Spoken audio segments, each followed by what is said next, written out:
La Commission électorale nationale s'est réunie le mardi 18 août à partir de 11 h sous la direction de votre serviteur.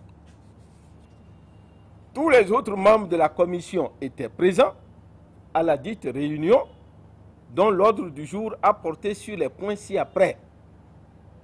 1. Examen des budgets des élections de 2015, à savoir les élections législatives et les élections communales et locales.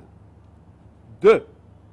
Examen de la requête en assistance électorale dans le cadre des élections présidentielles de 2016. 3. Divers.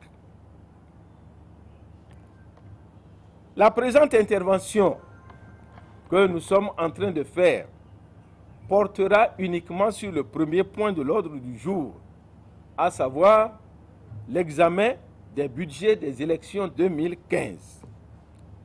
À ce sujet, il importe de préciser qu'il s'agit du point d'exécution du budget des élections législatives et de celui des élections communales, municipales et des membres des conseils de village et de quartier de ville. Sur autorisation de la plénière, le rapport d'exécution des deux budgets a été présenté à l'assistance par M. Dossoupanou Régis, chef du service du budget et de la comptabilité, sous la supervision du directeur de la cellule des affaires financières, M. Afonyon Wilfrid. De ce rapport, il ressort un dépassement de 3 milliards 600 millions de francs CFA. En effet, d'un montant consolidé, convenu et autorisé par le ministère en charge des Finances, de 9 milliards 198 millions 505 000 francs CFA, les 10 budgets ont été engagés pour un montant cumulé de 12 milliards 824 221 francs CFA. 824 221 428 francs CFA. Des échanges qui ont suivi cette présentation ont permis de constater de graves irrégularités et beaucoup d'incohérences dans les budgets successifs présentés. Les commissaires ont noté que les coûts de réalisation sont excessifs et doivent être justifiés. Pour la plupart des commandes, il y a eu des dépassements significatifs que le bureau exécutif, ni encore moins la plénière, n'a jamais autorisés. Troisièmement, les quantités initiales n'ont pas toujours été respectées. À cet égard, les autres membres de la Sénat ont émis de vives inquiétudes sur la sincérité des chiffres annoncés et la discordance observée entre le budget prévisionnel et le coût de réalisation contenu dans le rapport financier examiné. Face à la gravité de la situation, les membres de la plénière ont rendu le coordonnateur du budget personnellement responsable des faits. Les membres de la commission électorale ont également dénoncé, entre autres, sa gestion solitaire et non transparente, son refus de compte rendu au bureau et à la plénière, son attitude de défiance vis-à-vis du bureau et de la plénière, son refus d'exécuter les décisions de la plénière, son choix unilatéral des fournisseurs et en particulier des imprimeurs au mépris des décisions du bureau et de la plénière. Au regard de ces faits, les membres de la plénière ont estimé que M. Freddy Ungweji n'est plus en mesure de remplir loyalement et convenablement les fonctions de coordonnateur du budget conformément à l'article 26 de la loi 2013-06 du 25 novembre 2013 portant code électoral en République du Bénin et ont décidé en conséquence de lui retirer leur confiance. Cette question de retrait de confiance au coordonnateur du budget soumise par le président au vote de la plénière par 3 fois a donné le résultat ci-après. 3 pour le retrait de la confiance, 2 contre le retrait de la confiance. Ainsi, 3 commissaires ont voté pour le retrait de leur confiance au coordonnateur du budget. La plénière, au vu de ce vote, a donc décidé de retirer sa confiance à M. Freddy Ngbeji en tant que coordonnateur du budget de la Sénat à compter du mardi 18 août 2015. Par ailleurs, en ma qualité d'ordonnateur du budget de la Sénat, j'ai également décidé de démettre le coordonnateur du budget de sa fonction de personne responsable des marchés publics dont la décision a été signée par le président de la Sénat. Chers amis, je viens de vous lire le contenu de la décision qui a été prise par la Sénat, par la plénière de la Sénat. Mais d'aucuns pourraient se dire, mais nous ne comprenons rien. Il faut que vous puissiez donner des exemples. Lorsque nous disons par exemple que le président, ou plutôt que le coordonnateur au budget effectue une gestion solitaire et non transparente, nous nous fondons sur un certain nombre d'éléments. Je prends par exemple les élections communales dernières. Concernant l'impression des bulletins de vote, le bureau a dépêché, la plénière a dépêché auprès des différents imprimeurs de la place une mission d'évaluation du plateau technique de chacun de ces imprimeurs. Cette commission a fait un compte rendu de sa mission et au vu de la mission effectuée et des résultats obtenus, le bureau a décidé de retenir un certain nombre d'imprimeurs pour effectuer les travaux d'impression des bulletins des élections communales et locales. Cette réunion du bureau s'est faite en présence du coordonnateur du budget qui volontairement a dit que lui, il ne pouvait pas désigner qui que ce soit. Et donc, c'est la VP et moi qui avons désigné les imprimeurs concernés. Malheureusement, au moment de la passation des marchés, nous nous sommes retrouvés avec 12 imprimeurs. Le bureau, au lieu de 6. Le bureau n'a à aucun moment été informé de ce choix qui s'est fait dans un esprit qui n'est pas un esprit de collégialité. Nous nous sommes retrouvés avec 12 imprimeurs au lieu de 6 sans que l'ordonnateur du budget n'ait été informé de cette décision. Qui a fait ça? Et au nom de qui ça s'est passé? Comment peut-on, de manière aussi allègre, décider de faire autre chose que ce que le bureau a décidé? C'est toute une question, c'est toute la question que nous nous posons et c'est ça qui nous fonde, entre autres, à dire qu'il veut effectuer une gestion non transparente et non collégiale, contrairement à ce que prévoit notre règlement intérieur, qui dit que la gestion de la Sénat doit se faire de façon collégiale. Ça, c'est un premier exemple. Deuxième exemple, le PNUD, depuis les élections législatives, a voulu appuyer la Sénat pour l'équipement d'une salle de presse réservée à vous, justement, pour que vous ne puissiez pas venir errer ici à la quête des informations. La plénière a instruit le CB pour que des dispositions soient prises pour une location. Jusqu'à ce jour, nous n'avons pas cette salle de presse.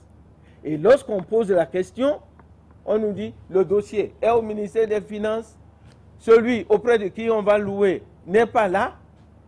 Depuis donc ce temps-là, nous n'avons pas pu bénéficier de cet appui du PNUD.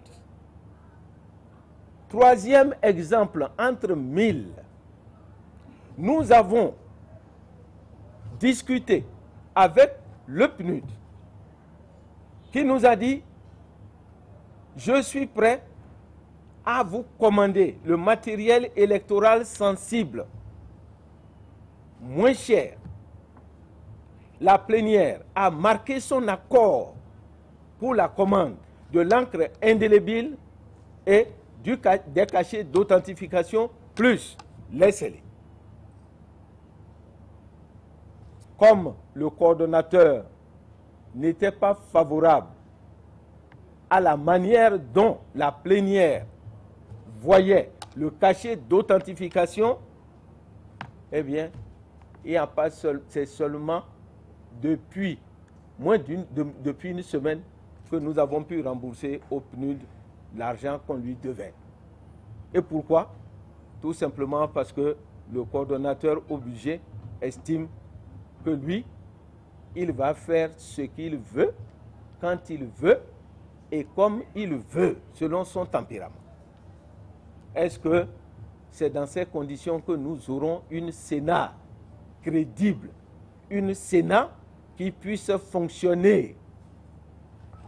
Lorsque nous disons qu'il y a une sorte de refus de compte rendu, ce n'est pas une sorte, un refus de compte rendu au bureau, à la plénière et surtout à l'ordonnateur du budget, là aussi, nous avons des exemples que nous pouvons citer. Vous donnez des instructions au coordonnateur en tant que coordonnateur du budget, ou bien la plénière qui est au-dessus de tout, au-dessus du bureau, au-dessus des commissaires, donne des instructions. Le coordonnateur au budget dit « Je ne les exécuterai pas. Je ne vais pas payer. » Nous avons recruté depuis les élections législatives des opérateurs technologiques pour nous aider à faire le calcul des résultats des élections. Jusqu'à ce jour, aucun n'a été payé. Pourquoi? Parce que le coordonnateur au budget n'est pas d'accord avec les gens qui ont été recrutés, sauf celui que lui, il a recruté. Nous avons pris des initiatives après les élections législatives en partenariat avec le PNUD pour aller à Agoué faire l'évaluation du processus électoral, c'est-à-dire voir quelles sont les insuffisances pour pouvoir améliorer notre prestation. Au cours d'une réunion de la plénière et au cours d'une réunion du bureau, des instructions ont été données au CB, coordonnateur du budget, pour que des dispositions soient prises pour que les agents et les commissaires puissent se rendre à Agoué. Ces agents, en dépit des difficultés de la route, ne sont partis d'ici qu'à 21h, 22h. Parce que le coordonnateur obligé n'avait pas pris ces décisions. J'ai dû lui écrire pour lui dire, pourquoi vous ne voulez pas exécuter les décisions de la plénière? Et la réponse qu'il m'envoie, c'est de me dire qu'il était malade. Et que lui, il n'a pas il a autre chose à faire que d'aller à Agoué, qui pour lui ressemble à une colonie de vacances. Voilà un coordonnateur du budget qui dit ça au président de la Sénat. Et qui écrit au président de la Sénat. C'est comment on peut accepter ça? Et lorsque nous disons qu'il s'agit d'une attitude de défiance, là aussi nous avons un certain nombre d'exemples. Celui qui est devant vous a eu quand même l'occasion d'exercer un certain nombre de fonctions dans un certain nombre d'institutions. Et j'ai l'habitude de lui dire, depuis que moi j'exerce ces fonctions-là, je n'ai jamais vu quelqu'un comme lui. Quelqu'un qui se fout pas mal de la gueule, entre guillemets, du responsable de l'institution et qui ose dire qu'il n'a pas confiance en lui. Sur la base de quoi? Je ne sais pas. Vous allez me demander, mais depuis là, qu'est-ce que vous avez fait? J'ai pris, en rapport avec le bureau, beaucoup d'initiatives. J'ai appelé quelqu'un qui connaît bien l'honorable Awanvo Ebla dans mon bureau, en sa présence. Et je lui ai dit, honorable, la manière de se comporter du coordonnateur au budget n'est pas une bonne manière. Ce n'est pas ça la collaboration. Ce n'est pas ça la collégialité. Et ça ne peut pas permettre un bon fonctionnement de la Sénat. En sa présence, c'est-à-dire en présence de l'honorable, le coordonnateur au budget, à qui l'honorable avait donné de sages conseils, a promis se corriger. Mais je crois que cette correction-là, elle interviendra peut-être quand on sera au ciel. Alors, à partir du moment où vous êtes en face de quelqu'un qui est imperméable à la cohésion, à la collégialité, qu'est-ce que vous pouvez faire en tant que commissaire ayant en charge la mission d'organiser quelque chose de sensible dans notre pays? Vous êtes bien obligé de dire, écoutez, on ne peut pas continuer comme ça. Parce que si nous continuons comme ça, nous n'allons pas aboutir à des résultats. Et j'ai dit au commissaire ici présent que je suis prêt à mettre mon poste en jeu. Parce qu'il s'agit d'une affaire de la nation, il ne s'agit pas d'une affaire de personne. Si même on était amené à dire nous démissionnons, on va le faire.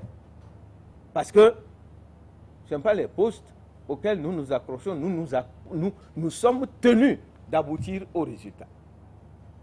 Les commissaires ne peuvent plus supporter, comme nous l'avons fait au cours des 2 élections précédentes, la VP et moi, entre autres. Nous ne pouvons pas continuer de nous retrouver à 2 heures du matin auprès d'un imprimeur pour suivre le travail d'impression des bulletins. Nous ne pouvons pas continuer de nous retrouver au stade de l'amitié à 5 heures du matin attendant que les feuilles de dépouillement arrivent en vain, uniquement parce que le coordonnateur au budget a choisi qui il voulait et malheureusement, ces gens n'était pas en mesure de livrer le travail à temps. Donc, les insuffisances que vous nous avez reprochées durant ce scrutin-là, au moins pour un tiers, sont dues à la responsabilité du coordonnateur du budget.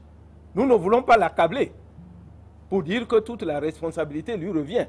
Mais celui qui est chargé de commander le matériel électoral, lorsqu'il ne le commande pas au moment où il le faut et auprès des fournisseurs appropriés, vous ne pouvez qu'aboutir à ces résultats.